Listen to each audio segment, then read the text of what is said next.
ಕನ್ನಡದ ಸ್ವರಗಳಿಂದ ಪರಿಸರ ಜಾಗೃತಿ ಮೂಡಿಸೋಣ. ಅಲ್ಲಿ ಇಲ್ಲಿ ಕಸವನ್ನು ಎಸೆಯಬೇಡಿ. ಆ ಕಸ ಜೀವಿಗಳ ಆರೋಗ್ಯವನ್ನು ಕೆಡಿಸುತ್ತದೆ. ಇರುವ ಕಸವನ್ನು ಬೇರ್ಪಡಿಸಿ ಕಸದ ವಾಹನಕ್ಕೆ ಹಾಕೋಣ. ಈ ರೀತಿಯಾಗಿ ಕಸವನ್ನು ವಿಲೇವಾರಿ ಮಾಡೋಣ. ಉತ್ತಮವಾದ ಪರಿಸರ ನಮ್ಮದಾಗಲಿ. ಊರಿನ ಸೌಂದರ್ಯ ಕಸಮುಕ್ತ ಪರಿಸರ. ಋಣಾತ್ಮಕ ಪರಿಣಾಮ ಬೀರುವ ಪ್ಲಾಸ್ಟಿಕ್ ಬಳಕೆ ತ್ಯಜಿಸೋಣ. ಎಲ್ಲೆಡೆ ಸ್ವಚ್ಛತೆಯ ಅರಿವು ಮೂಡಿಸೋಣ. ಏರುತ್ತಿರುವ ಮಾಲಿನ್ಯ ತಡೆಗಟ್ಟಲು ಸಸಿಗಳನ್ನು ನೆಟ್ಟಿ ಬೆಳೆಸೋಣ.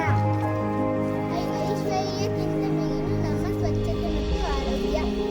ನಮ್ಮ ಒಂದು ಹೆಜ್ಜೆ ಸ್ವಚ್ಛತೆಯ ಕಡೆಗೆ.